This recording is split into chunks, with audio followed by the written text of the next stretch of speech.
এনটিভির নিয়মিত আয়োজন সংলাপ প্রতিদিনে আপনাদের সাথে আছি আমি শফিক শাহিন। আশা করছি যে যেখানে আছেন ভালো আছেন, নিরাপদে আছেন। দর্শক, আজকে আমরা আলোচনা করতে স্টুডিওতে আমন্ত্রণ জানিয়েছি এয়ার কমোডর অবসরপ্রাপ্ত ইশফাক এলাহী চৌধুরী। তিনি নিরাপত্তা বিশ্লেষক। জনাব ইশফাক এলাহী, আপনাকে আমন্ত্রণ জানাচ্ছি আমাদের এই আলোচনায়। আমাদের সাথে আরও একজন উপস্থিত হয়েছেন আলোচনার জন্য, ডক্টর আদিল মোহাম্মদ খান। আপনাকেও আমাদের এই অনুষ্ঠানে আমন্ত্রণ জানাচ্ছি। আমরা হ্যাঁ, উনি ডক্টর আদিল মোহাম্মদ খান, তিনি নগর পরিকল্পনাবিদ এবং সভাপতি বাংলাদেশ ইনস্টিটিউট অফ প্ল্যানার্স। তিনি অতি পরিচিত মুখ আমাদের নগর পরিকল্পনায়। আমরা প্রথমেই শুরু করতে চাই আপনাকে দিয়ে, ইশফাক এলাহী চৌধুরী, যে 21শে জুলাই কি ঘটে গেল বাংলাদেশে?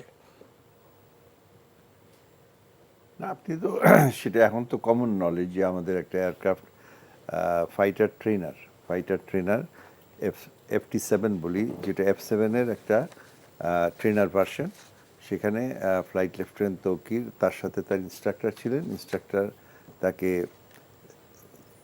চেক আউট করে যখন উনি তার হয়েছে যে সে কোয়ালিফাইড, তো তাকে সোলো ওই প্লেনটা নিয়ে একাই যেতে দিয়েছেন। এবং ওইখানে আপনার ল্যান্ডিংয়ের সময় খুব সম্ভব কিছু টেকনিক্যাল প্রবলেম হয়েছিল, যার ফলে তাকে ইজেক্ট করতেও বলা হয়েছিল, কিন্তু সে চেষ্টা করছিল এয়ারক্রাফটটাকে ল্যান্ড করানো।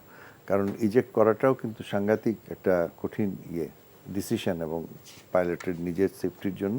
এয়ারক্রাফট তো ডিস্ট্রয় হবেই, তো প্রত্যেকেই চায় যে এয়ারক্রাফটও থাকুক, সেও ফিরে আসুক।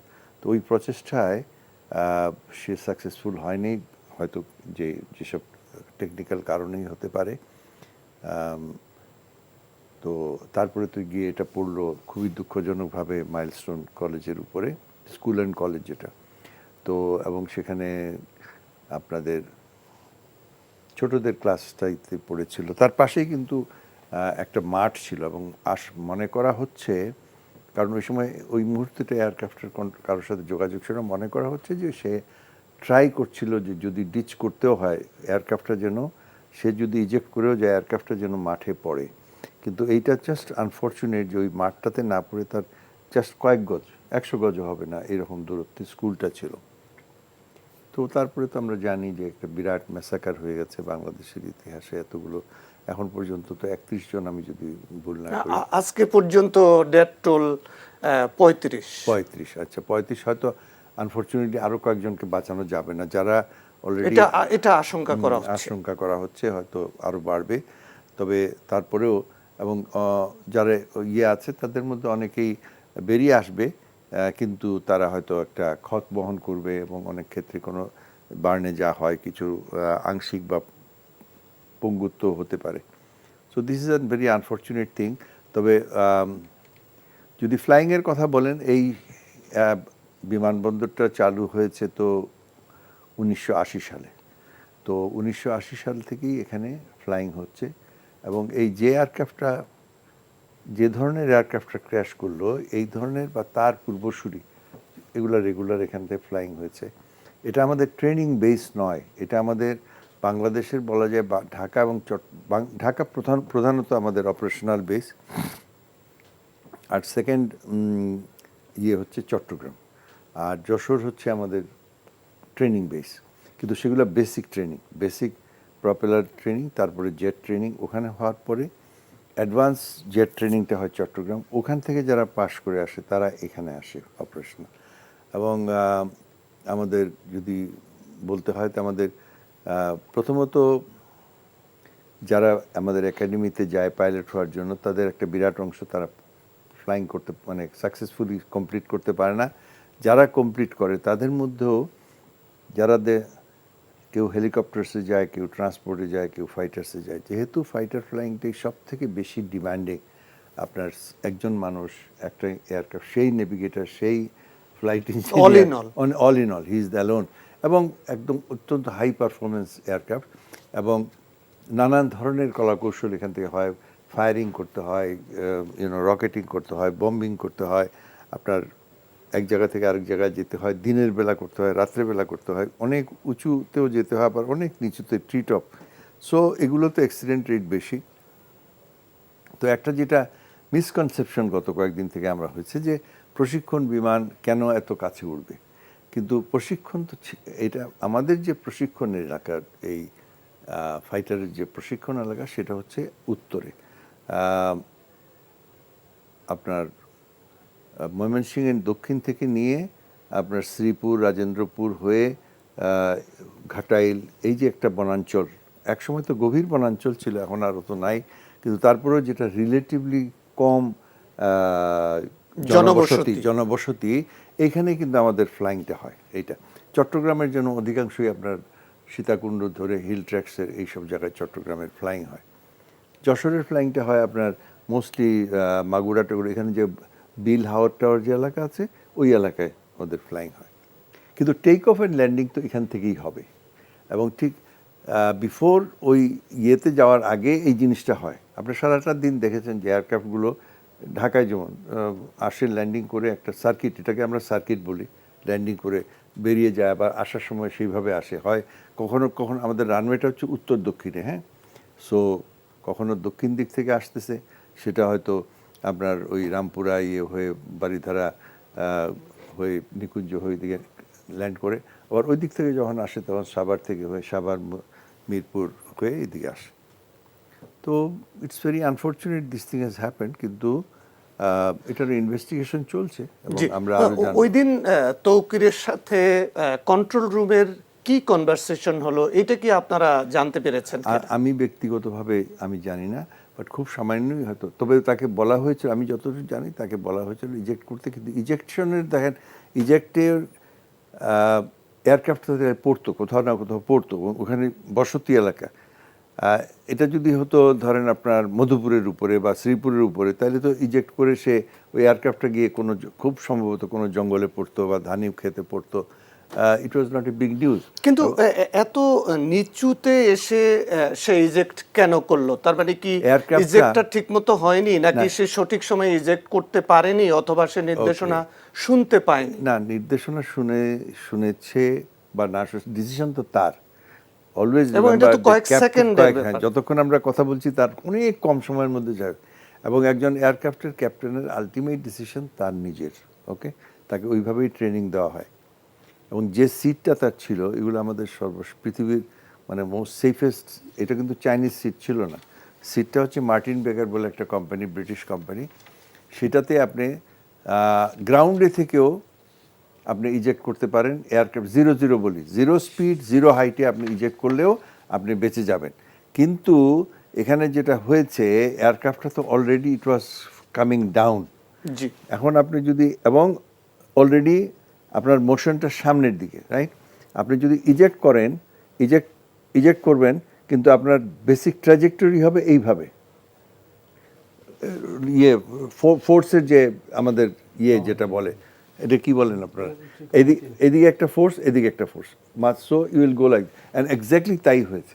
ওই এয়ারক্রাফটও ক্র্যাশ করেছে আর তার পাশে সে ক্র্যাশ করেছে। কিন্তু এটা যদি ফ্ল্যাট হতো, এয়ারক্রাফটটা যদি ফ্ল্যাট হতো অ্যাটিচিউড, তাহলে সে উপরের দিকে যেত, ওখানে প্রায় 200-250 ফিট করতো। এবং তো এখানে ওই যে বললাম ডিসিশনটা কঠিন, কারণ সে চাইবে, এই যে ধরেন ejection is not an easy thing, প্রায় 60-70% কেসে ইজেকশনে আপনার স্পাইনাল কর্ডে সাংঘাতিকভাবে আঘাত পায়, আর বডির অন্যান্য অংশ তো আঘাত পেতে, ওগুলোও তো নয়, স্পাইনাল কর্ড এবং আপনার এই ইয়েটাতে প্রচণ্ড হয়, এবং সারা জীবনে এমনও হয় বেঁচে থাকে, কিন্তু সারা জীবনের জন্য সে পঙ্গু হয়ে যেতে পারে। জি, আমরা ফিরবো আপনার কাছে। আমরা অনেক প্রশ্ন আছে আমাদের দর্শকদের পক্ষ থেকে। আদিল মোহাম্মদ খান, এই যে এমন হঠাৎ এত বড় দুর্ঘটনা, এত বিয়োগান্তক ঘটনা মুহূর্তের মধ্যে ঘটে গেল, সেই তুলনায় যেভাবে আমাদের এই ভয়াবহ দুর্ঘটনার উদ্ধার তৎপরতা সমন্বিতভাবে করার কথা, আপনারা কি দেখলেন বা মানুষ কি দেখলো? জি, আপনাকে ধন্যবাদ এবং দর্শক যারা শুনছেন সবার প্রতি সালাম রইল। দেখেন, আমরা এই ধরনের দুর্ঘটনা খুবই অনাকাঙ্ক্ষিত, কিন্তু যে কোনো রাষ্ট্রের যে কোনো ধরনের দুর্ঘটনা হতে পারে, ফায়ার ইনসিডেন্ট থেকে শুরু করে এই ধরনের প্লেন ক্র্যাশ, কিন্তু আমাদের যে রাষ্ট্রীয়ভাবেই অন্য অনেক দুর্ঘটনাতে আমরা দেখেছি যে দুর্ঘটনা পরবর্তী যে সমন্বয়, আন্তঃসংস্থার সমন্বয়, আবার যারা এসেছেন তাদের সাথে আবার আমরা যারা সাধারণ মানুষ উৎসুক জনতা গিয়েছি, তারা অনুষ্ঠান বা তাদের প্রোটোকল মানছে কিনা, ইভেন আমাদের যে সেন্ট্রাল কমান্ড সেন্টার, এগুলোর সাংঘাতিক ঘাটতি আছে। এবং যার ফলশ্রুতিতে দেখা যায় প্রতিটা এই ধরনের বড় ঘটনার ক্ষেত্রে দেখা যায় যে উদ্ধার তৎপরতা সমন্বয়হীনতার অভিযোগটা থাকে। আর এই ক্ষেত্রে যেহেতু বিমানের মতো এত স্পর্শকাতর একটা বিষয়, এমন তাপমাত্রা তৈরি হয়েছে, সেজন্য আমাদের আন্তঃসংস্থা যারা কাজ করবেন তাদের সেই ধরনের প্রস্তুতিরও ঘাটতি থাকে। কারণ আমরা অনেক কিছু নিয়ে এই ঘটনার ক্ষেত্রে আপনি কি ব্যত্যয়টা এই দেখেছেন? ধরনের ক্ষেত্রে যে ব্যত্যয়টা, এক নম্বর হচ্ছে যে মানে একদম ট্রেডিশনাল যেটা হয়, উদ্ধার তৎপরতা উৎসুক জনতার কারণে দেখা যাচ্ছে যে অনেক ধরনের ফেসিলিটি যেখানে যাওয়ার কথা যেভাবে বা যেখান থেকে মুভ করার কথা সেই মুভ আউটটা করতে পারে নাই। এটা এক নাম্বার। দুই নম্বর হচ্ছে যে এখানে আমরা দেখেছি যে তথ্যের একটা ঘাটতি দেখা গিয়েছে। যেমন সাংবাদিকরা অনেক ক্ষেত্রে অভিযোগ করেছেন যে সাংবাদিকরাও সেখানে কিন্তু যথাযথভাবে যেটা স্ট্যান্ডার্ড প্রসিডিউর অনুযায়ী যেভাবে সংবাদ কালেকশন করার কথা এবং যেটার মাধ্যমে তথ্য পাওয়ার কথা, যার মাধ্যমে আমরা যারা নাগরিকরা, যারা আমরা বিভিন্ন গণমাধ্যম ফলো করছি, তারা আশ্বস্ত হতে পারে, সেটা না দেওয়ার কারণে অনেক ধরনের গুজব বা অনেক ধরনের ইনফরমেশন ডালপালা মেলেছে, এটা ভেরিফিকেশন করার কোনো সুযোগ ছিল না। আবার আমাদের যে যারা আহত হয়েছেন তাদেরকে দ্রুত উদ্ধার করে যে আপনি বার্ন ইউনিট নেবেন, সেটাও তো শহরের আরেক প্রান্তে, এভাবে ধরলে উত্তরা তো আমাদের শহরের একটা প্রান্তে, আর বার্ন ইউনিট আবার অপোজিট এন্ডে, তাহলে সেখানে তারপরে মেট্রো রেল থাকাতে রিলেটিভলি আমরা তাড়াতাড়ি নিতে পেরেছি। তারপরে যতটুকু দ্রুত নেওয়ার কথা সেটা নিতে পারিনি, এবং অনেক শিশু বা অনেক যারা আহত, যারা আগুনে পুরো দগ্ধ, তারা নিজেরা গিয়ে দেখছি যে তারা বাইরে হয়ে নিজেরা ছোটাছুটি করছে, কিন্তু কেউ তখন তাদেরকে সেই অর্থে তাদেরকে আপনার হচ্ছে সহযোগিতা করতে পারে না। আরেকটা বড় ল্যাপস ছিল যেটা, যে এটা একটা দোতলা ভবন।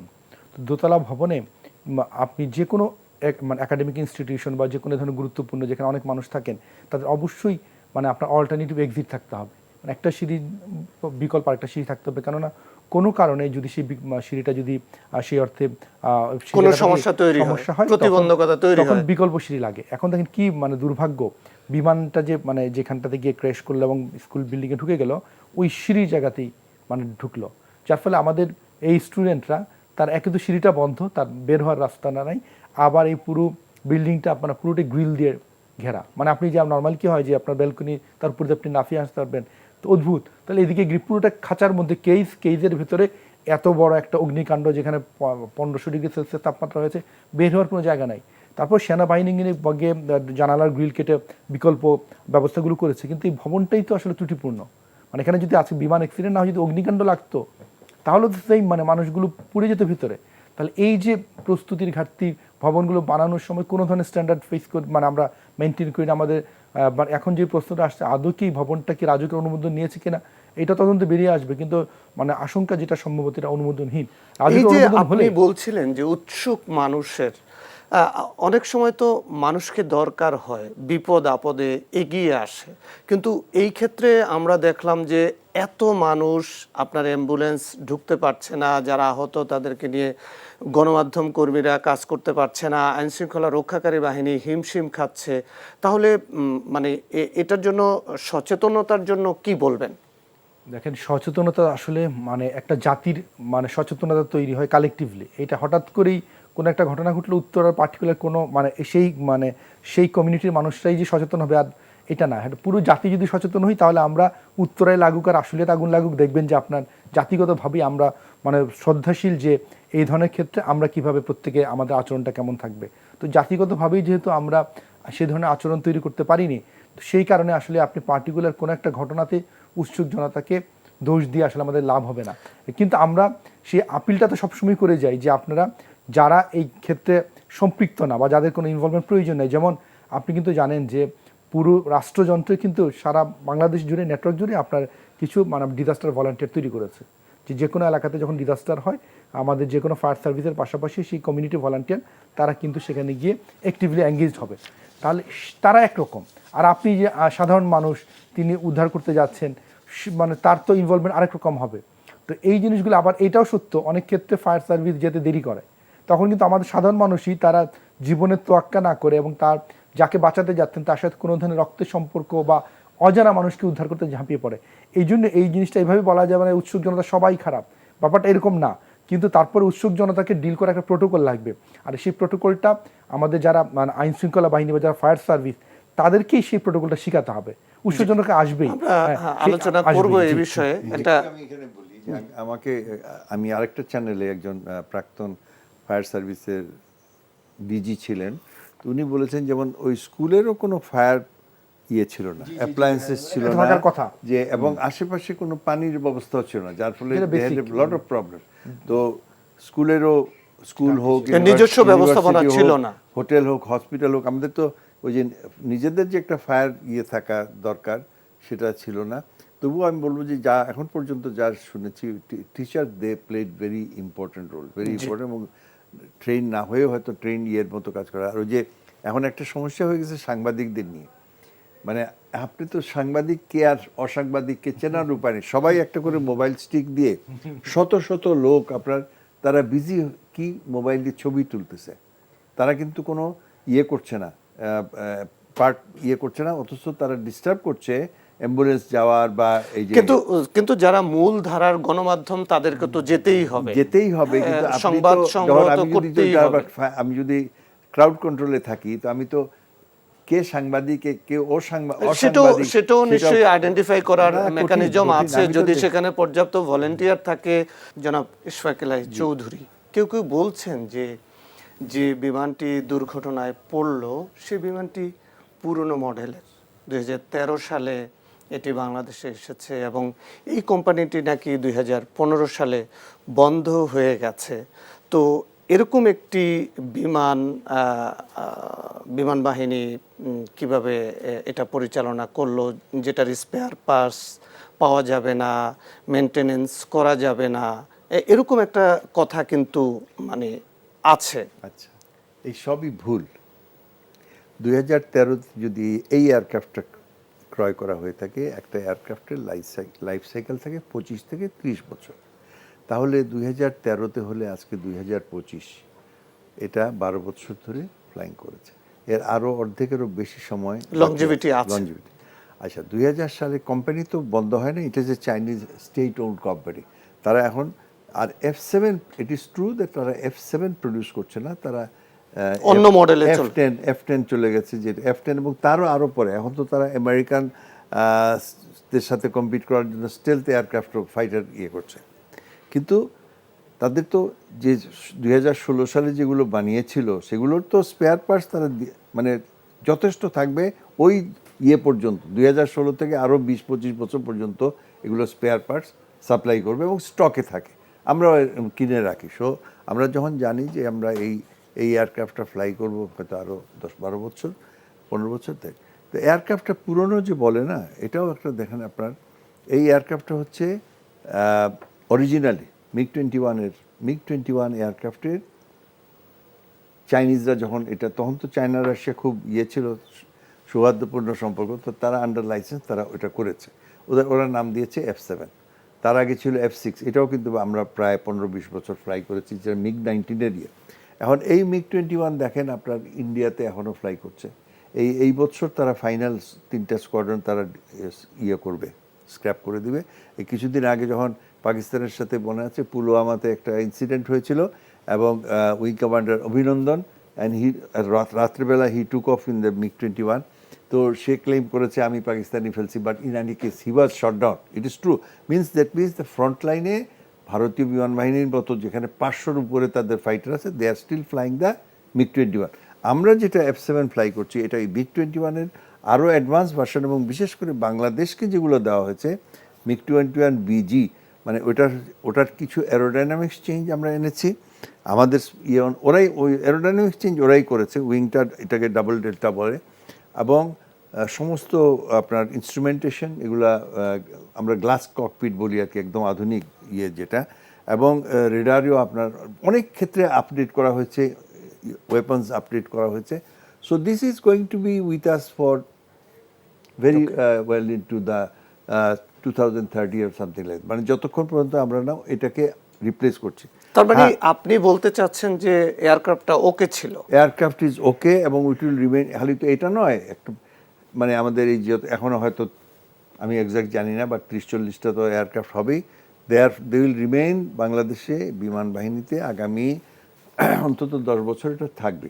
কিন্তু এর মধ্যে আমাদের আধুনিকায়নের প্রচেষ্টা ছিল। মানে আমরা 2000 সালে আমরা MiG-29 কিনেছিলাম, যেটা অনেক আধুনিক ছিল তখন, কিন্তু সেটা আর পরে ওই প্রথম 8টার পরে আর কেনা হয়নি।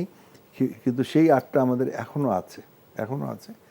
আর but the bulk of the fighter হচ্ছে অধিকাংশই হচ্ছে F7 মডেলের। ওকে, F7 এবং ধীরে ধীরে পরেরগুলো F7BG। ওকে, আরও একটু আধুনিক। তো আস্তে আস্তে প্রথমে F7গুলো যাবে, তারপরে একদিন FBGও যাবে। যেমন এক সময় F6 ছিল আমাদের, এখন আর F6 নাই। ঠিক একইভাবে এটা কখন যাবে সেটা অনেকটা সরকারের উপরে নির্ভরশীল। আমরা বিমান বাহিনীর তরফ থেকে, যদিও আমি ওই MiG-29-এর পরে আমি আর রিটায়ার করে গেছি, কিন্তু আমি জানি যে আমরা অনেক মডেলিং ট্রাই করেছি। কখনো ইউরোফাইটার, কখনো MiG-29, কখনো রাশিয়ান সুখোই, কখনো চাইনিজ জে-10-এর কথা এখনও চলছে। বাট এটা ডিপেন্ডস করে ফান্ডের উপরে। এর মধ্যে আমাদের তো কোভিড আসলো, বিরাট একটা ধাক্কা। এখন দেশে এই মুহূর্তে তো ধরেন আরও অনেক ইকোনমিক ইয়েগুলো চলছে। সো এটার মধ্যে হয়তো ভবিষ্যতে আমরা ভালো এয়ারক্রাফট আনবো আধুনিক। আমরা আদিল মোহাম্মদ খান, আমরা দেখলাম যে এই ধরনের একটা বিপর্যয়ের ভিতরেও কেউ কেউ মানে হতাহতদের সংখ্যা নিয়ে মানে একটা গুজব, শঙ্কা ছড়ালো। এইটা কেন মনে করছেন? এই সুযোগটা কেন পেল? একটু আগে যেটা বলছিলাম, গুজব তখনই ডালপালা মেলে যখন মেইন স্ট্রিম মিডিয়া সে সঠিকভাবে কাজ করতে না পারে। এটা একটা বিষয়। আর 2 নম্বর হচ্ছে যে গুজব সেসব সময়ই হয়। যেন বাংলাদেশে ধরেন বিগত সময়গুলোতে যত ধরনের বড় বড় দুর্ঘটনা ঘটেছে, তখন কিন্তু সরকারিভাবে তখন কিন্তু সংখ্যার কিন্তু আপনার যেগুলো উপস্থাপন করা হতো সেগুলো অধিকাংশ সাধারণ মানুষ বিশ্বাস করতো না। কারণ মিডিয়া তখন সরকারের কন্ট্রোলে ছিল। ইভেন বিভিন্ন বাহিনী থেকে যেইগুলো ISPR বা যেগুলো দিত, মানুষ বিশ্বাস করতো না। মানুষের আস্থা অর্জন করাটা সবচেয়ে একটা রাষ্ট্রের বড় দায়িত্ব।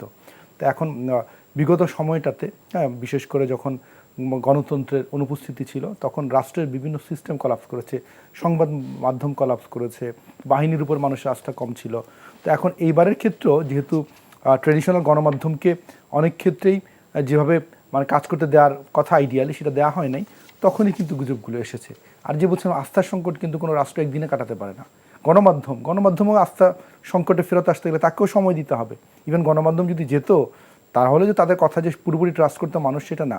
আর এখন অল্টারনেটিভ মিডিয়া, ফেসবুকের ক্ষেত্রে যখন অনেক ভালো নিউজও পাই, ফেসবুকের মাধ্যমে অনেকে গুজব শোনানোর চেষ্টাও করে। তো এই জন্যই রাষ্ট্রের উচিত মানে আইডিয়ালি গণমাধ্যমকে যেভাবে কাজ করতে দেওয়া, বাহিনীগুলো যেভাবে কাজ করবে, ফায়ার সার্ভিস কাজ করবে, সেই ধরনের একটা প্রাতিষ্ঠানিক আস্থার জায়গাটা তৈরি করা।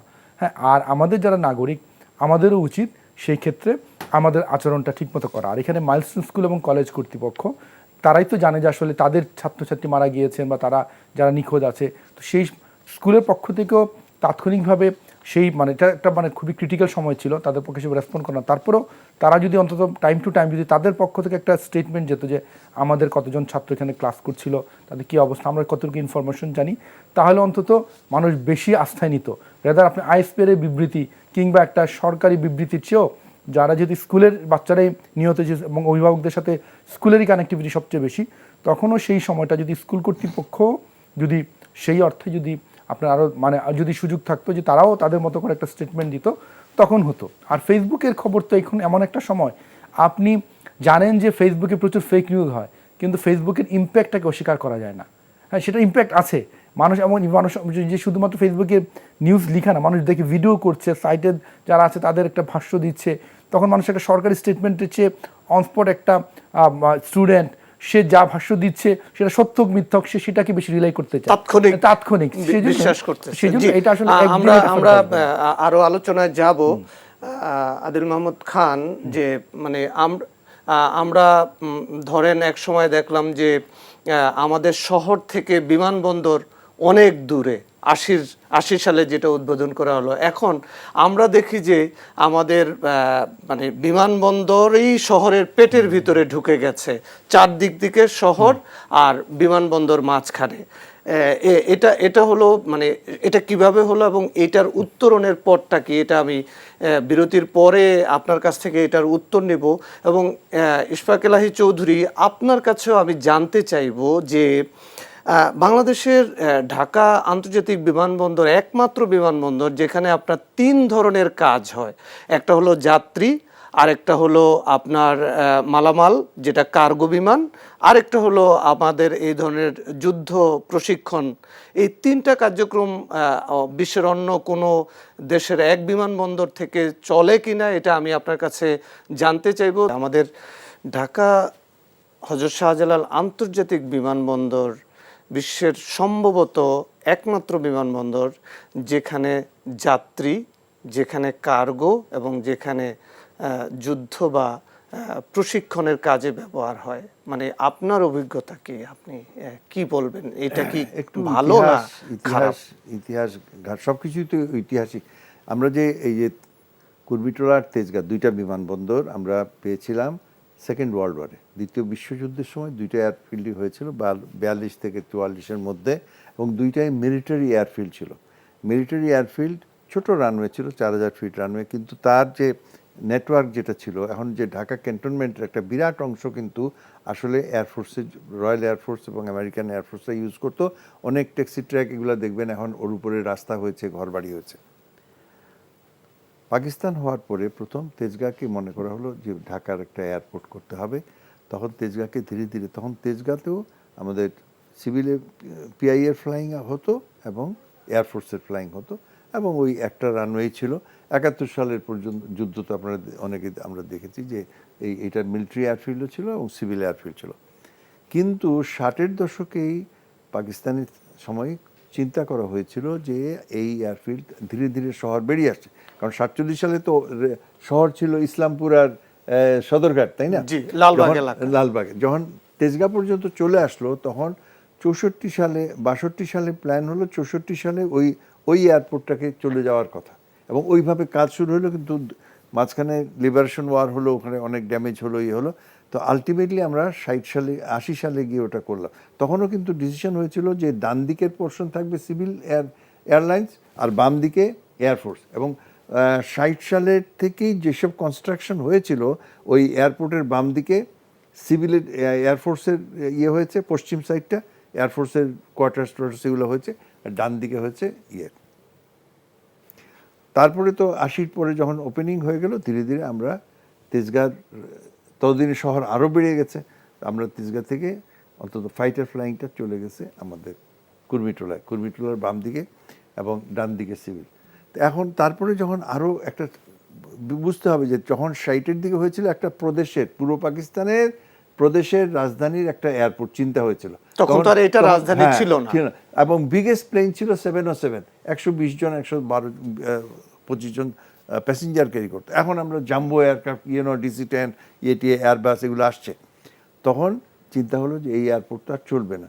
তখন এক কথা, অনেক জায়গা করা হয়েছিল, একটা সার্ভে হয়েছিল অ্যাবাউট আড়িয়ল বিল, আমাদের ঢাকা শহর থেকে কেরানীগঞ্জ পার হয়ে সামনে ওদিকে শ্রীনগর, ওই যেটা বিক্রমপুর বলি, ওখানে অনেক জল এরিয়া আছে, এবং অনেক সার্ভেটারও হলো, যে দেখা গেল যে ওখানে, কারণ বিগেস্ট থিং বাংলাদেশে জমি করতে গেলে হয় যে পাবলিকের ঘর বাড়ি, কেউ চায় না তার ঘর বাড়ি হারাতে, ধানি জমি তো ওখানে ছিল, বসত বাড়ি বলতে গেলে ছিল না, এবং তো ওখানে আমরা প্ল্যান হয়েছিল। কিন্তু আবার ওখানে স্থানীয় যারা মৎস্য ব্যবসায়ী যারা একটা অর্গানাইজ করলো, করে পুলিশের গোলাগুলি হলো, তখন আর বললো সেটা তো আর বাস্তবায়ন হলো না। এইখানে তখন আরো ইনভেস্টমেন্ট করা হয়েছে, নিউ টার্মিনাল বানানো হয়েছে, এবং আরো আমরা আশা করছি ভবিষ্যতে আরো ফ্লাইং হবে।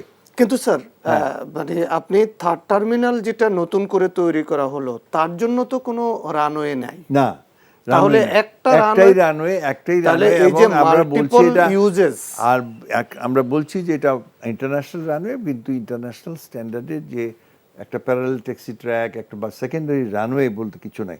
এখন এই এয়ারফিল্ডের উপরে যদি একটা হয়, আপনার একটা সাধারণ টায়ার বাস্ট, একটা হেভি ল্যান্ডিংয়ের ফলে, তখন যদি রানওয়েটা বন্ধ হয়ে যায়, আকাশে কিন্তু তাদেরকে হয় চট্টগ্রাম যেতে হবে, আকাশে যদি এয়ারক্রাফট থাকে রানওয়ে বন্ধ করে দিতে হবে, অথবা তাদেরকে সিলেট যেতে হবে, অথবা কলকাতা যেতে হবে সিভিল গিয়ে। তো তো ওইভাবে তো লিমিটেশনস আছে। এখন আমাদের অনেক সময় পার হয়ে গেছে, আমাদের এখন একটা আন্তর্জাতিক বিমানবন্দর করতে হবে। এখন ওই যে আমি বললাম we have inherited the air force এই একটা এয়ারফোর্সের জন্য যতটুক জায়গার প্রয়োজন, এয়ারফোর্স আপনাকে স্বীকার করতেই হবে যে ঢাকা এরিয়া হচ্ছে বাংলাদেশ, ঢাকা ইজ দ্য, আমরা বলি মিলিটারি টার্মে বলি সেন্টার অফ গ্র্যাভিটি। ঢাকার প্রতিরক্ষা বাংলাদেশের সব থেকে ইম্পর্টেন্ট। ইউসি 71 সালের যুদ্ধ দেখেন, মানে চট্টগ্রাম ফল করে নাই, খুলনা ফল করে নাই, রংপুর ফল করে নাই, বগুড়া ফল করে নাই, সিলেট ফল, ঢাকা ফল করেছে, যুদ্ধ শেষ। So we have to defend this, এবং এইটা করতে হলে ঢাকা এবং তার নিকটবর্তী অঞ্চলে একটা বিমান বাহিনীর ঘাঁটি থাকতেই হবে। সেটা কুর্মিটোলায় হবে না, আড়িয়ল বিল হবে না, উত্তরে শ্রীপুর হবে, বেশি দূরে হলে হবে না, বাট ঢাকার আশেপাশে। তো এগুলো নিয়ে অনেক কথাবার্তা। সব থেকে important the government has to decide. এখন yes you are right that day by day যতই হবে আপনার ভবিষ্যতে আরও 5 বছর পর আরও বেশি, আমরা তো সেই জন্যই তো 3rd টার্মিনাল বানিয়েছি। যদিও আর কোনো রানওয়ে নাই, কিন্তু সেকেন্ডারি রানওয়ে নাই, কিন্তু যদি 3rd টার্মিনালে আরও বেশি ফ্লাইট আসে, সেখানে এয়ারফোর্সের ফ্লাইং উইল ইনহেরেন্টলি বি, মানে উইল ক্রিয়েট এ কমপ্লিকেশন। এবং আমরা এমন অনেক ধরনের এক্সারসাইজ করি, এখন আমরা খুঁজে বাইর করি যে কোন সময়টায় কোনো ফ্লাইট নাই, কোন সময়টা একটা লাল পিরিয়ড আছে, ওই সময়টা আমরা এক্সারসাইজ করি। কিন্তু যদি আমাদের নিজেদের এয়ারফিল্ড থাকতো তাহলে তো আমরা সেই সেখানে করা যেত। মিলিটারি এয়ারফিল্ডের কতগুলো আপনি যদি বিদেশে এখন গুগলস গেলে দেখতে পাবেন, আমাদের আশেপাশের গুলোই দেখেন, মধ্যপ্রাচ্যে এগুলো ইউরোপিয়ান বাদ দেন, একটা ডিসপার্সাল থাকে, অনেক জায়গা থাকে, হার্ড অ্যান্ড শেল্টার, আপনি এয়ারক্রাফটগুলোকে লুকিয়ে রাখবেন, এবং কংক্রিট বাংকার থাকে। আমাদের এখানে কিচ্ছু নেই, জায়গাই নেই, ইউসি। তো এখন আমাদের এয়ারক্রাফটগুলো খুব কাছাকাছি থাকে, লাইন আপ করা থাকে, ইউসি। দিস আর মিলিটারি এয়ারফিল্ড, এটা বলাই চলে না। আমরা মিলিটারি ইউজ করছি, বাট মিলিটারি এয়ারফিল্ড যদি করতে হয় সত্যিকার অর্থে, ইউ হ্যাভ টু হ্যাভ এখন বলবেন যে আমরা তো রাজস্থান না বা সিন্ধ ডেজার্ট না, জমি পাবেন কোথায়? কিন্তু যতটুকু আছে ওখানে, ধরুন আমাদের পাশে আপনি যদি যান, গুগলতে আপনি দেখেন, বাগডোগরা, হাসিমারা, তেজপুর, এগুলো তো অনেকটা আমাদের মতো কিন্তু সেখানেও কিন্তু আপনার এয়ারক্রাফটগুলো, এবং কোথায় টেকনিক্যাল এরিয়া হবে, কোথায় সার্ভিসিং হবে, কোথায় আপনার এমুনেশন থাকবে, ইউসি। আপনি এখানে বোমা টোমা এনে কোথায় রাখবেন বলেন? আপনার এয়ারফিল্ডে লাগবে না। যদি সত্যিকার অর্থে আপনি যদি ইউজ করতে চান, you have to have a bomb dump, you have to have an armament storage, you see. তো সেগুলো রাখবেন কোথায়? তো এখন এত ঘর বাড়ি, কোনো খোদা না হাস্তা কিছু হয়, তো everything is going to explode, you see. Sir, আমরা একটু আদিল মোহাম্মদ খান আপনার কাছে যেতে চাই। বিরতিতে যাওয়ার আগে আপনাকে যে প্রশ্নটা করেছিলাম যে এয়ারপোর্ট আমাদের কাছে চলে আসলো নাকি আমরা এয়ারপোর্টকে ঘিরে ফেললাম, কিন্তু আমাদের কাছ থেকে তো অনেক দূরে ছিল, যেটা 80 সালে উদ্বোধন করা হলো। জি, 80 সালে যখন এয়ারপোর্টটাকে প্ল্যান করা হলো, তখনও দেখেন শহর থেকে অনেক দূরে করা হয়েছে। ইভেন আপনি 90-এর দশক বা 2000-এর শুরুর দিকেও মিরপুর এবং এয়ারপোর্টের মাঝখানে অনেক ফাঁকা জায়গা ছিল। অথচ আমরা কি করলাম, যেটা আইডিয়ালি, যেটা এয়ারপোর্ট দূরে, তার আশেপাশে বেশ আপনার বাফার জোন আছে, যেখানে আপনার কোনো কারণে যদি ইমার্জেন্সি কোনো সমস্যা হয়, অ্যাক্সিডেন্ট করলেও মানুষের ক্ষয়ক্ষতি কম হবে। এই ধরনের একটা বাস্তবতাকে আমরা জানা সত্ত্বেও আমরা কি করলাম, প্ল্যানিংয়ে বেশ কয়েকটা বড় বড় ভুল করলাম।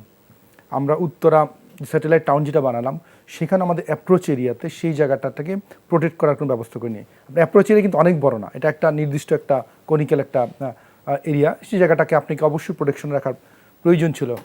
তো উত্তরা স্যাটেলাইট টাউনের পরবর্তীতে যেটা সবচেয়ে বড় ব্লান্ডার করলাম, উত্তরা স্যাটেলাইট টাউন এবং তার পেছনের যে জায়গাগুলো পশ্চিম, আপনার উত্তর পশ্চিমে যেই জোনগুলো, সেগুলো কিন্তু ঢাকা শহরের ওয়াটার রিটেনশন এলাকা ছিল, পানি জল ধারণ করতো, ফ্লাড ফ্লো জোন ছিল, সাব ফ্লাড ফ্লো জোন ছিল, এগুলো আমাদের বায়োডাইভার্সিটির জন্য ক্রিটিক্যাল ছিল।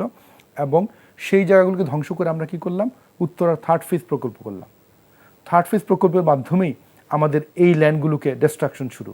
অথচ উত্তরা স্যাটেলাইট টাউন নাম দেওয়া হয়েছিল স্যাটেলাইট টাউন, এটা শহর থেকে অনেক দূরে থাকবে এবং সেটা আসলে একটা লিমিটেড একটা সিটি থাকবে।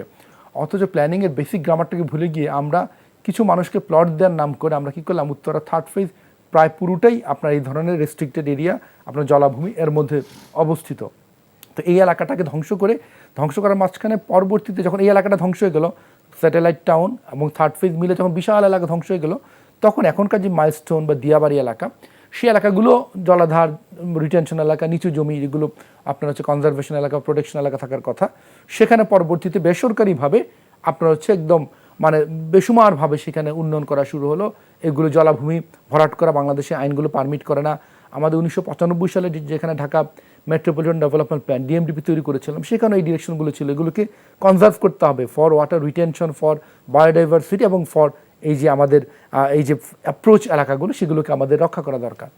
অথচ এগুলো কিচ্ছু করলাম না, বললাম যে শহরকে মানে অ্যাকোমোডেট করতে হবে। আসলে পৃথিবীর কোথাও আপনার হচ্ছে যে আপনার ডেভেলপমেন্ট কন্ট্রোল ছাড়া শহর হয় না। আপনি শহর এক জায়গায় হবে, তার পাশে নির্দিষ্ট এলাকা আপনার বাফার জোন থাকবে, কন্ট্রোল এরিয়া থাকবে, তারপরে গিয়ে আরেকটা শহর হবে। অথচ এখন ঢাকাকে বড় করতে করতে ঢাকার এই যে ফার্ম গেট থেকে শুরু করে আপনি তেজগাঁ পর্যন্ত পুরো কন্টিনিউয়াস একটা শহর, নগরায়ন। এভাবে পৃথিবীর কোথাও নগরায়ন হয় না, বুঝতে পারছেন? তাহলে আমরা যেটা আপনি রাইটলি বলেছেন, আসলে আমাদের এয়ারপোর্টগুলো প্রোটেক্টেড, দূরে কনজারভেশন এলাকা বা লিমিটেড অনেক দূর রেস্ট্রিক্টেড এলাকা, একটা এলিয়েন এলাকায় ছিল। অথচ আমরা চারপাশটাকে নগর এলাকা দিয়ে ঘিরে ফেললাম। এবং যেটা আমরা করলাম, আমরা সিভিল এভিয়েশনকে এবং রাজুককে বললাম শুধুমাত্র হাইট জোনিং দিতে। আসলে এয়ারপোর্টের আশেপাশের যেই আপনার বিভিন্ন লেয়ারে বিভিন্ন কনসেন্ট্রিক জোন থাকে, সে অ্যাপ্রোচ এলাকা, তারপরে আরও অন্যান্য এলাকা, হ্যাঁ, ফানেল এলাকা, সেসব এলাকাতে কিন্তু শুধুমাত্র হাইট জোন না, দুটো জিনিস থাকে, হাইট রেস্ট্রিকশন প্লাস হচ্ছে আপনার ইউজ রেস্ট্রিকশন। যেহেতু আপনার অ্যাপ্রোচ এলাকা, সেখানে তো শয়ে শয়ে ফ্লাইট উঠবে এবং অ্যাক্সিডেন্ট তো অ্যাক্সিডেন্টই।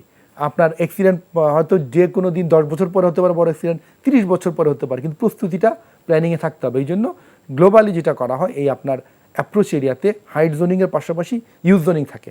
ওই অ্যাপ্রোচ এরিয়াতে কখনো যদি আল্লাহ না করুক দুর্ঘটনা ঘটে, যেন সেখানে ক্ষয়ক্ষতি কম হয়, সেখানে বলাই থাকে আপনার একাডেমিক ইনস্টিটিউশন বা যেখানে মানে মানুষের সমাবেশ বেশি, কিংবা আপনার রেসিডেন্সিয়াল এরিয়া করলেও সেখানে লো ডেন্সিটি রেসিডেন্সিয়াল এরিয়া, মানে 1-2 তলা বাড়ি, সেখানে আপনি বড় বড় 50 তলা টাওয়ার করতে পারবেন না। কোনো কারণে হাইরাইজ করলে যদি কোনো কারণে প্লেন পড়ে, তাহলে অনেক মানুষ ক্যাজুয়ালিটি।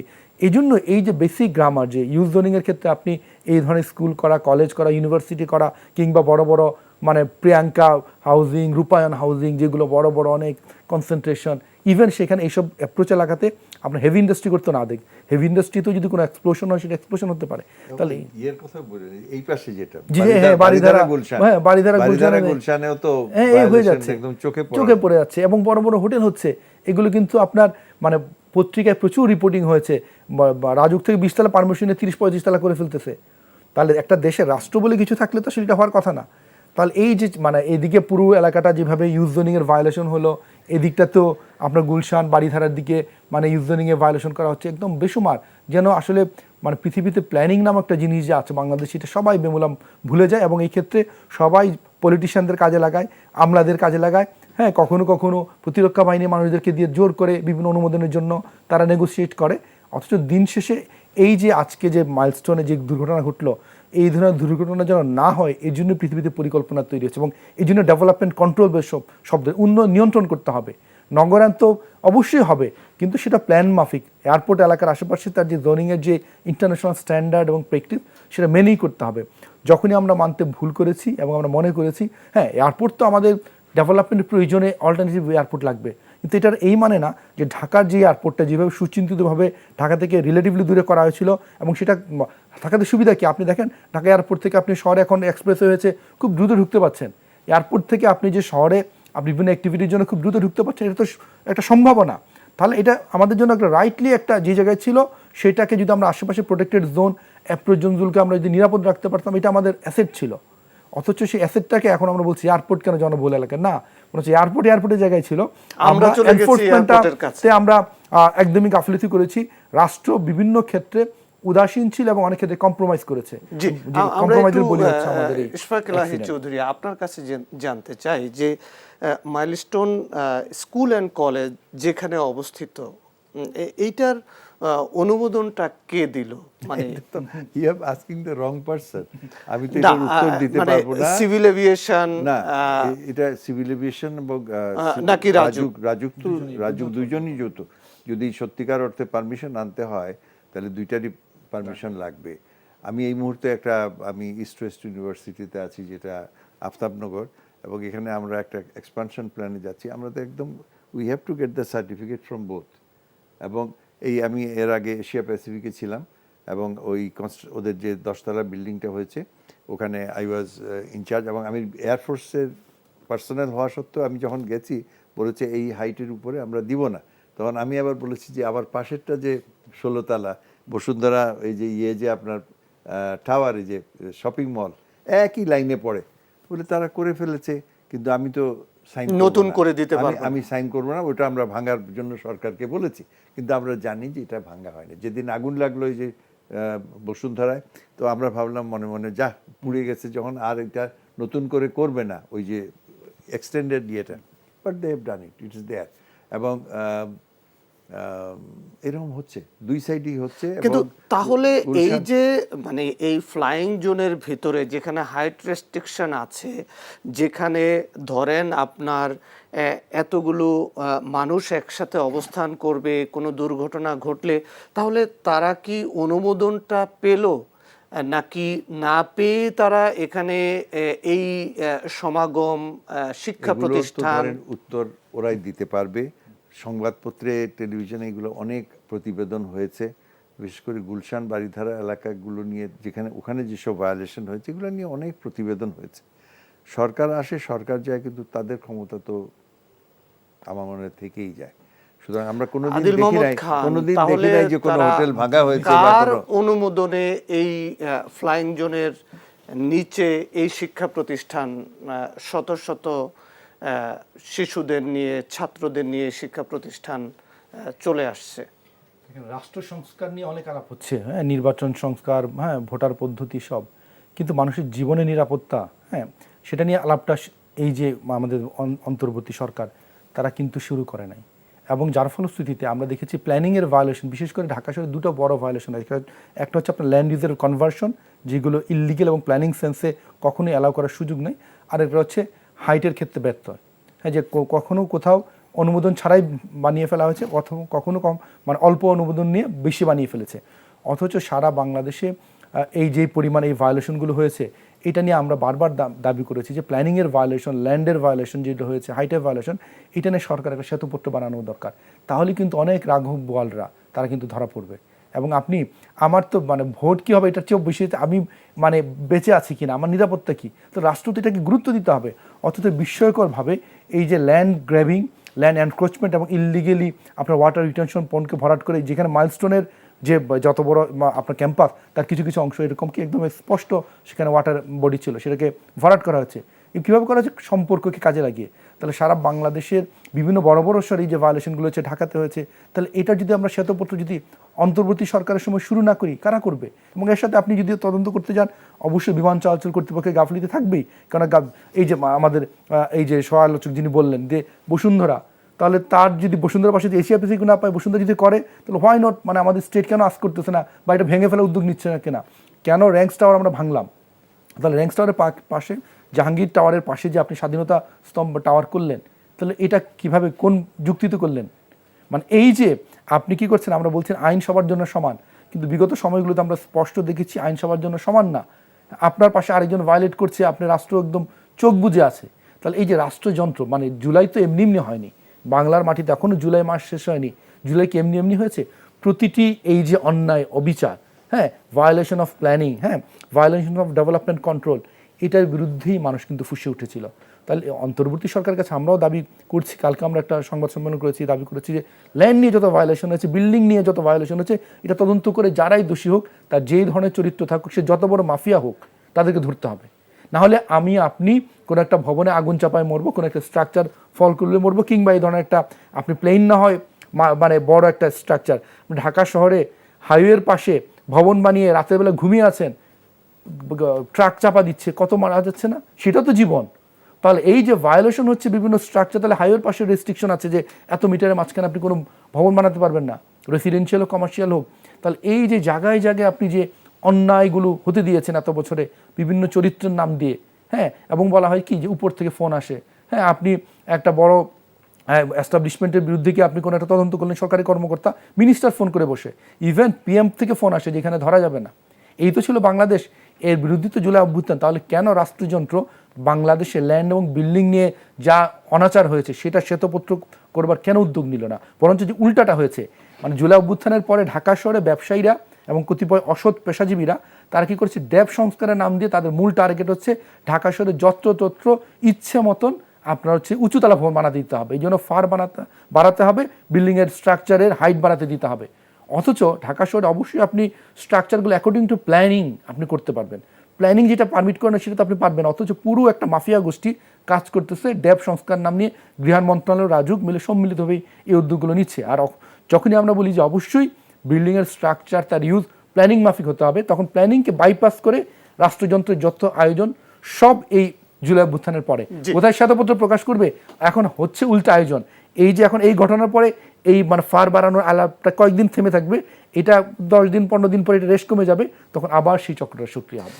জি, আমরা যদি এইটাকে দুর্ঘটনা বলি তাহলে এতগুলো জীবন ঝরে গেল দুর্ঘটনা। ফ্লাইংয়ের ক্ষেত্রে কি মানে রিস্ক ফ্যাক্টর চিন্তা করা হয় না, যে এই যে আরবান এরিয়া এত ডেনসিটি, তাহলে মানে এটাকে মানে আমরা কি দুর্ঘটনা বলবো যদি আমরা 1%ও যদি আমাদের রিস্ক থাকে, তাহলে বিকল্প চিন্তাটা কি হতে পারে? বিকল্প না, এটা তো আমি প্রথমেই করেছি, আই ডেল টু দিস, যে আমরা এটার ইনহেরিট করেছি ফ্রম পাকিস্তান টাইম। যখন তেজগাঁকে ছেড়ে আমরা কুর্মিটোলা করলাম, তখনই ডিসিশন হয়েছিল যে ডান দিকে এটা সিভিল এবং মিলিটারি জয়েন্ট অপারেশন হবে, এবং এখনও জয়েন্ট অপারেশন হচ্ছে। কিন্তু সরকার যদি চায়, ট্রেনিং হচ্ছে না, কিন্তু ট্রেনিং এরিয়া হচ্ছে আমাদের যেখানে বললাম যে কম বসতিপূর্ণ, কিন্তু যদি আদৌ অপারেশন না চান, তাহলে আমাদের বিমান বাহিনীর জন্য একটা ঘাঁটি বানাতে হবে। সেটা 5 বছর লাগুক, 10 বছর লাগুক, এবং সেই জমি সরকার, আমরা তো গিয়ে দখল করতে পারবো না, আমরা সাজেস্ট করতে পারি যে এই এলাকায় হতে পারে, এবং সেই এলাকাটা হতে পারে ঢাকার আশেপাশে। এবং এই সিভিল ফ্লাইংয়ের যে সার্কিট প্যাটার্ন আছে, যে আসার এবং যাওয়ার, সেটার বাইরে আমরা করতে পারি, যাতে আমাদের নিজেদেরও ফ্রিডম অনেক বেশি হবে। কিন্তু সেই জিনিসটা তো আমরা অনেকবার সরকারের কাছে পেশ করা হয়েছে। সরকারকে ডিসিশন নিতে হবে কিভাবে এটাকে করতে হবে, এবং এটার জন্য যেটা বললাম যে বিগেস্ট সমস্যা আমাদের হচ্ছে জমির সমস্যা, লোকালয়ের সমস্যা, এদেরকে করা। ততদিন পর্যন্ত আমাদেরকেই এইভাবেই অপারেশন করতে হবে। এবং এখানে কিন্তু আরেকটা জিনিস আমি বলে রাখি, যে আধুনিকায়নের ফলে এই যে এয়ার ট্রাফিক কন্ট্রোল সিস্টেমেরও আমাদের অনেক আধুনিকায়ন হয়েছে। আমাদের এখানে ঢাকায় রেডার, এয়ারপোর্টে রেডার হয়েছে। আমরা ডিফারেন্ট এয়ারক্রাফটকে আলাদা করে রাখতে পারি, চিনতে পারি যে এটা আমাদের মিলিটারি এয়ারক্রাফট, এটা সিভিলিয়ান এয়ারক্রাফট, কমার্শিয়াল এয়ারক্রাফট, এবং আমরা তাদেরকে যাতে কখনোই কনফ্লিক্ট না হয় সেই ধরনের একটা সিচুয়েশন করতে পারি। প্লাস আমি আপনাকে বলেছি যে আমরা সাধারণত কোনো বিশেষ এক্সারসাইজের সময় ওই সময়টা চুজ করি যখন নাই, মানে ফ্লাইং সংখ্যা কম, বা সেই ইয়েটা চেঞ্জ হতে থাকবে যতই বেশি এয়ারক্রাফট এয়ারলাইন আসবে, এবং আমরা চাই এটা গ্রোথ যদি হয়। দেখেন এখন কোথাও হয়তো সৈয়দপুরে এক সময় সপ্তাহে 4টা ফ্লাইট, এখন ডেইলি 20টা ফ্লাইট, সেখানে তাও টিকিট পাওয়া যায় না। মানুষ, উইচ ইজ গুড, বাংলাদেশের জন্য ভালো। সিলেটে এখন ওয়াইড বডি ল্যান্ড করছে, তো তখন এগুলোর প্রেশার বাড়তেই থাকবে, এবং সেটা একটা প্র্যাকটিক্যাল ইয়েতে আসবে যখন এখানে থাকা যাবে না। মানে তখন হয়তো আপনি হয় সিভিল এয়ারক্রাফটকে মুভ করবেন, অথবা এয়ারফোর্সকে মুভ করবেন, বা দুইজনকেই মুভ করবেন, কিন্তু সবই নির্ভর করছে আমাদের অর্থনীতির উপর এবং সরকারের ইচ্ছার উপর। এই যে মানে তদন্ত কমিটি হয়েছে, মানে আদৌ কি কোনো সুপারিশ বাস্তবায়ন হবে, কি মনে করেন? আমরা তো আশা করতে চাই, মানে রাষ্ট্র তো মানে এখন আগের মতো তদন্ত কমিটি তো আমরা মনে করি না, যে আগে যেমন তদন্ত কমিটি হতো এবং সেগুলো অনেক তথ্য লুকুচাপার জন্যই কমিটিগুলো হতো। আমরা আশা করি যে এখনকার যে তদন্ত কমিটি হবে তারা নির্মমভাবে কাজ করবে। ইভেন আমি এই প্রসঙ্গটাও বলতে চাই, এটা দুর্ঘটনা না নাশকতা সেটাও তদন্ত করে দেখতে হবে, কেননা পৃথিবীতে নাশকতা তো এয়ারপ্লেন বেসড অনেক নাশকতা হয়েছে, এই ক্ষেত্রেও কোনো এই ধরনের ঘটনা আছে কি না সেটা তদন্ত করা উচিত। এবং এই ক্ষেত্রে মাইলস্টোন স্কুল কলেজের তাদের ফায়ার সেফটি বা অন্যান্য বিল্ডিং কোডের ভায়োলেশন আছে কিনা, বা এই পুরো যেটা আমরা আলোচনায় আসলাম যে এই পুরো নগরায়ন নিয়ে যে এই ধরনের নৈরাজ্য হয়েছে সেটা কেন হলো। এয়ারপোর্টের মতো এত স্পর্শকাতর একটা ভিআইপি ইনস্টলমেন্ট থাকার পরে তার আশেপাশে নগরায়ন কেন শুধুমাত্র এই যে উত্তরা 3rd ফেজ অন্যগুলো পরিবর্তন করা হলো, তার পাশে রাষ্ট্রে কোন চক্র কাজ করেছে, কাদের ইন্টারেস্ট কাজ করেছে, সেগুলো আসা উচিত। আর শুধু ঢাকা এয়ারপোর্ট না, সারা বাংলাদেশ অন্য এয়ারপোর্টের আশেপাশেও সিভিলিয়ানদের সিকিউরিটি এবং আমাদের যারা প্লেন চালাবেন সবার সিকিউরিটি এগুলো নিয়ে কম্প্রিহেন্সিভলি আলাপ করা উচিত। আর বিকল্প যেটা আমাদের আলোচক উনি বললেন, বিকল্প আপনার হচ্ছে এয়ারপোর্ট লাগবে এবং আমাদের যে বিমান বাহিনীর জন্য তাদের ট্রেনিংয়ের জন্য আলাদা ফেসিলিটি লাগবে, যেন তারা স্বাধীনভাবে কাজ করতে পারে। কেননা যেটা বর্তমান বিশ্বে খুবই গুরুত্বপূর্ণ, এখন দেখেন সারা বিশ্বে যুদ্ধ চলছে এবং যুদ্ধে কিন্তু বড় বড় আপনার হেডকোয়ার্টার, ক্যাপিটাল সিটি টার্গেট, তাহলে ক্যাপিটাল সিটিতে আপনাকে তো আপনার নিজস্ব ডিফেন্স লাগবে, এয়ার ডিফেন্স লাগবে। তো এই জন্য কম্প্রিহেন্সিভলি আলাপ করতে হবে যেন বাংলাদেশেরও আমাদের বিমান বাহিনী শক্তিশালী হয়, আবার আমরা যারা সিভিলিয়ান তারা যেন নিরাপদে থাকতে পারি। জি দর্শক, এই ছিল আজকে আমাদের সংলাপ প্রতিদিনের আয়োজন। আমরাও চাই যে মাইলস্টোন স্কুলের মতো আর কোনো বিয়োগান্তক ঘটনা যেন বাংলাদেশে না ঘটে। আমাদের এই অনুষ্ঠানটি পুনরায় দেখতে ভিজিট করুন এনটিভির অনলাইন www.ntvbd.com এই ঠিকানায়। সবাই ভালো থাকুন, নিরাপদে থাকুন। সবাইকে ধন্যবাদ।